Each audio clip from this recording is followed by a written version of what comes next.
Hello friends, welcome to Innovative Shiksha. So let us start today's video.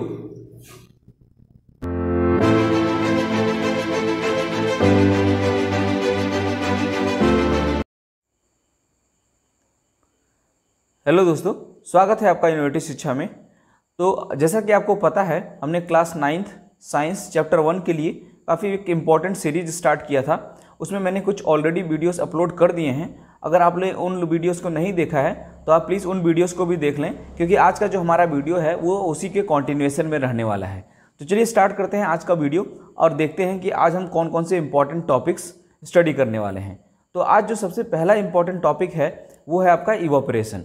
तो इसके अंतर्गत हम देखिए क्या क्या देखेंगे। सबसे पहले ये जानने की कोशिश करेंगे कि आपका ये जो इवोपरेशन है वो होता क्या है। ठीक है, तो पहले हम इवोपरेशन के फिनोमेना को स्टडी करेंगे कि ये क्या होता है। उसके बाद ये देखेंगे कि what is the reason of evaporation, यानी ये जो इवोपरेशन है वो क्यों होता है। ठीक है, उसके बाद फिर आपको ये भी देखने को मिलेगा कि कौन कौन से फैक्टर्स के ऊपर आपका ये जो इवोपरेशन है वो एक तरह से डिपेंड करता है। तो ये आज के कुछ हमारे इंपॉर्टेंट टॉपिक्स रहने वाले हैं जिसके बारे में आज हम स्टडी करने वाले हैं। ठीक है, तो चलिए स्टार्ट करते हैं और जानना कि इवोपरेशन होता क्या है। तो देखिए, इवोपरेशन जो है वो एक टाइप का फिनोमेना होता है। ठीक है, जिसमें क्या होता है, लिक्विड जो है वो वेपर स्टेट के अंदर चेंज होता है। लेकिन आपको ध्यान ये रखना है कि ये जो वेपर स्टेट के अंदर लिक्विड चेंज हो रहा है वो बॉइलिंग पॉइंट पे नहीं होता है, बल्कि बॉइलिंग पॉइंट के नीचे होता है। ठीक है, तो यानी एक ऐसा फिनोमेना जिसमें आपका जो लिक्विड है वो वेपर स्टेट के अंदर चेंज हो रहा है एट एनी टेम्परेचर, ठीक है, बिलो इट्स बॉइलिंग पॉइंट, तो उसी को हम क्या बोलते हैं, इवोपरेशन बोलते हैं। ठीक है, अब इसके बहुत सारे हमारे प्रैक्टिकल लाइफ में एग्जांपल्स हमने इवोपरेशंस के देखे होंगे। जैसे फॉर एग्जांपल आपने लेट अस सपोज कि आपने एक बॉल के अंदर कुछ पानी भर दिया और उसको आपने ऐसे छत के ऊपर रख दिया, ठीक है, दिन के टाइम में। तो आप देखेंगे 2 या 4 घंटे के बाद कि जो इसके अंदर का जो वाटर है वो कुछ अमाउंट ऑफ वाटर जो है वो इवापोरेट हो जाएगा। ठीक है, तो ये बहुत ही प्रैक्टिकल और बहुत ही कॉमन एग्जांपल है जिसमें आप ये समझ सकते हैं कि इवापोरेशन जो है वो हमारे डेली लाइफ में कैसे रोल प्ले करता है। और दूसरा एक एग्जांपल आपको ये चीज़ तो पता ही होगा, जब भी हम किसी वेट क्लोथ को धूप में या फिर सुखाने के लिए बाहर रखते हैं तो कुछ देर के बाद ये जो वेट क्लोथ होता है उसके अंदर से जो वाटर है वो इवापोरेट हो जाता है और आपका जो वेट क्लोथ होता है वो ड्राई हो जाता है। ठीक है, तो ये भी एक तरह से आपका इवोपरेशन का ही एग्जाम्पल है। तो ऐसे हमारे बहुत सारे ऐसे लाइफ में एग्जाम्पल्स हैं जो कि इवोपरेशन फिनोमेना से रिलेटेड हैं। ठीक है, तो ये हमने सीखा कि इवोपरेशन क्या होता है और कुछ हमने डेली लाइफ एग्जाम्पल्स भी देखे। तो चलिए जानने की कोशिश करते हैं कि इवोपरेशन का रीजन क्या है, means what is the reason of evaporation, इसको समझते हैं। ठीक है, तो इसको हम समझने के लिए अब देखिए, आपने काइनेटिक थियरी में ये ऑलरेडी पढ़ रखा है कि कोई भी जो मैटर है वो अल्टीमेटली किससे बना है, वो छोटे पार्टिकल से बने होते हैं। और ये जो पार्टिकल्स होते हैं ये कॉन्टिन्यूस मोशन में होते हैं, यानी वो रेस्ट पे नहीं होते हैं। This particles are continuous at motion.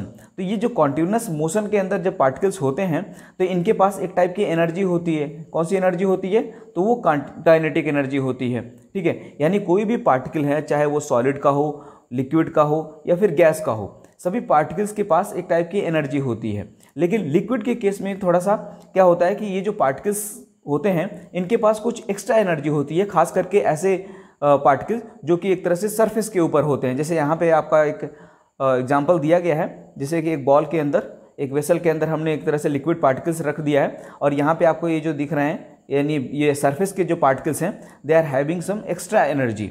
और इसी वजह से होता क्या है कि ये जो एक्स्ट्रा एनर्जी है वो क्या करते हैं, ये जो काइनेटिक एनर्जी है या फिर जो एक्स्ट्रा एनर्जी है वो इनके बीच का जो फोर्स ऑफ अट्रैक्शन है, यानी लिक्विड पार्टिकल के बीच का जो फोर्स ऑफ अट्रैक्शन है उसको ब्रेक करने में सक्सेसफुल हो जाते हैं। इसी वजह से ये जो आपका लिक्विड पार्टिकल है वो एक तरह से गैसियस स्टेट में चेंज होने लग जाता है।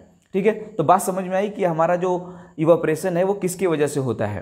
ठीक है, तो इस तरह से हमने ये जाना कि इवोपरेशन किसके कारण से होता है। ठीक है, चलिए आगे बढ़ते हैं और ये देखते हैं कि जो इवापोरेशन है वो किन किन फैक्टर्स के ऊपर डिपेंड करता है। ठीक है, तो उसमें हम पहला जो फैक्टर पढ़ने वाले हैं वो है आपका सरफेस एरिया। यानी अगर आप सरफेस एरिया को इंक्रीज करेंगे तो उससे क्या होगा कि जो हमारा इवापोरेशन है वो भी इंक्रीज हो जाता है। चलिए इसको थोड़ा सा एग्जाम्पल के थ्रू समझने की कोशिश करते हैं। देखिए, इवापोरेशन जो है वो एक टाइप का सरफेस फिनोमेनन है। इसकी वजह से क्या होता है कि जब हम सरफेस एरिया को बढ़ाते हैं तो इससे क्या होता है कि जो इवापोरेशन है वो भी एक तरह से बढ़ जाता है। ठीक है। इससे हम एक एग्जांपल से आसानी से समझ सकते हैं। आपने देखा होगा, ये आपने घरों में भी एक्सपीरियंस किया होगा या फिर ये आप लोग भी करते होंगे अपने घर पे।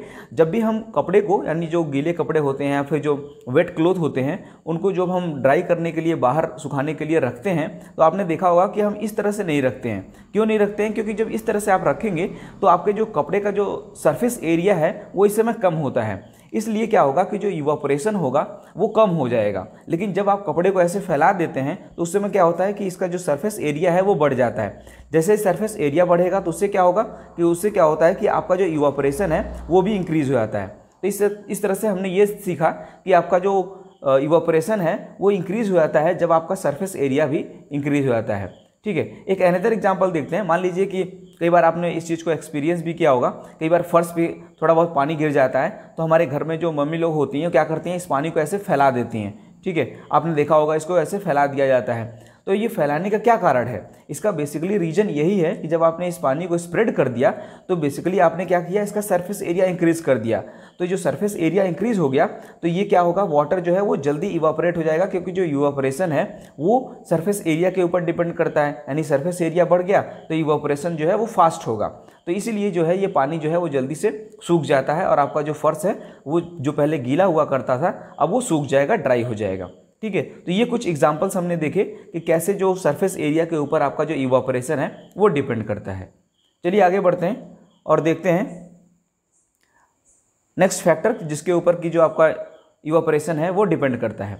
तो नेक्स्ट जो फैक्टर है वो हमारा है एन इंक्रीज ऑफ टेम्परेचर। अब इसमें क्या होता है, ये तो बहुत ही कॉमन एक्सपीरियंस की बात है कि जब आप टेम्परेचर को बढ़ाएंगे तो उससे क्या होगा, इवापोरेशन जो है वो भी इंक्रीज़ हो जाता है। ठीक है। जैसे कि आपको यहाँ पे एग्जांपल दो दिए गए हैं। एक नॉर्मल टेम्परेचर पे मान लीजिए रखा हुआ है रूम टेम्परेचर पे कोई ऑब्जेक्ट, और दूसरा जो ऑब्जेक्ट है उसमें मान लीजिए कि आप उसको हीट दे दिए यानी गर्म कर दिए। तो जब आप गर्म करेंगे तो यहाँ पे जो रेट ऑफ इवापोरेशन होगा वो इसके मुकाबले में ज़्यादा होगा। ठीक है। यानी इस तरह से हम ये समझ सकते हैं कि जब हम टेम्परेचर को इंक्रीज़ करते हैं तो जो हमारा इवापोरेशन है वो भी इंक्रीज़ हो जाता है। ठीक है। तो इस तरह से हमने सेकंड फैक्टर भी जान लिया कि आपका जो सेकंड फैक्टर है वो टेम्परेचर है। यानी टेम्परेचर को अगर आप बढ़ाते हैं तो आपका जो इवापोरेशन है उसका भी रेट बढ़ जाता है। चलिए देखते हैं नेक्स्ट फैक्टर। नेक्स्ट फैक्टर है वो आपका वो ह्यूमिडिटी के बारे में है। तो आपको पहले तो ये पता होना चाहिए कि ह्यूमिडिटी होता क्या है। ठीक है। तो ह्यूमिडिटी को एक समझ लेंगे तो उससे आपको ये पता चलेगा कि अ डिक्रीज इन ह्यूमिडिटी, यानी अगर जब ह्यूमिडिटी डिक्रीज होती है तब भी हमारा जो इवापोरेशन है वो बढ़ता है। अब चलिए समझ लेते हैं कि ह्यूमिडिटी क्या होती है। तो देखिए हमारा जो ह्यूमिडिटी है यानी एयर के अंदर जो वाटर वेपर एक तरह से अवेलेबल होते हैं या फिर प्रेजेंट होते हैं उसी को ही हम क्या बोलते हैं, ह्यूमिडिटी। आप यहाँ पे रीड भी कर सकते हैं, humidity is the amount of water vapour present in air. यानी एयर के अंदर जितने अमाउंट में आपका वाटर वेपर प्रेजेंट होता है उसी को ही हम क्या बोलते हैं, ह्यूमिडिटी। अब ये जो एयर होते हैं उनकी एक लिमिटेड कैपेसिटी होती है। ठीक है, कि वो उतनी ही अमाउंट ऑफ वाटर जो है वो अपने अंदर एक तरह से स्टोर कर सकते हैं एक पर्टिकुलर टेम्परेचर के ऊपर। ओके। तो उससे क्या होता है कि जब एक तरह से ह्यूमिडिटी एक तरह से अगर बढ़ जाती है, लेट अस सपोज कि एयर के अंदर ह्यूमिडिटी बढ़ गई, तो उस केस में होता क्या है कि आपका जो इवापोरेशन है वो डिक्रीज हो जाता है। लेकिन अगर आपने ह्यूमिडिटी को डिक्रीज किया तो उससे क्या होगा कि आपका जो इवापोरेशन है वो इंक्रीज हो जाएगा। आई बात समझ में? ठीक है। चलिए आगे बढ़ते हैं और देखते हैं कि आपका जो नेक्स्ट फैक्टर कौन सा है, an increase in wind speed. यानी आपका जो नेक्स्ट फैक्टर है वो विंड है। यानी एक तरह से इस चीज़ को अभी हमने काफ़ी एक्सपीरियंस भी किया होगा कि जो काफ़ी विंडी डेज होते हैं, यानी जो हवाएं बहुत तेज़ चलती हैं, तो उस समय आपके जो कपड़े होते हैं वो बहुत जल्दी सूख जाते हैं। ठीक है। तो इससे हमें ये पता चलता है कि जो विंड की स्पीड जो है वो जो बढ़ती है, यानी एक तरह से जो विंडी डे होता है तो उस समय जो इवापोरेशन है वो भी एक तरह से फास्ट हो जाता है। तो इस तरह से हमने ये जाना कि जो विंडी डेज होते हैं वहाँ पे इवापोरेशन फास्टर होता है। ओके। तो अगर आपको ये वीडियो पसंद आई हो तो वीडियो को प्लीज़ लाइक करें, कमेंट करें, शेयर और सब्सक्राइब जरूर कर लीजिए। Thanks for watching this video. Have a nice day.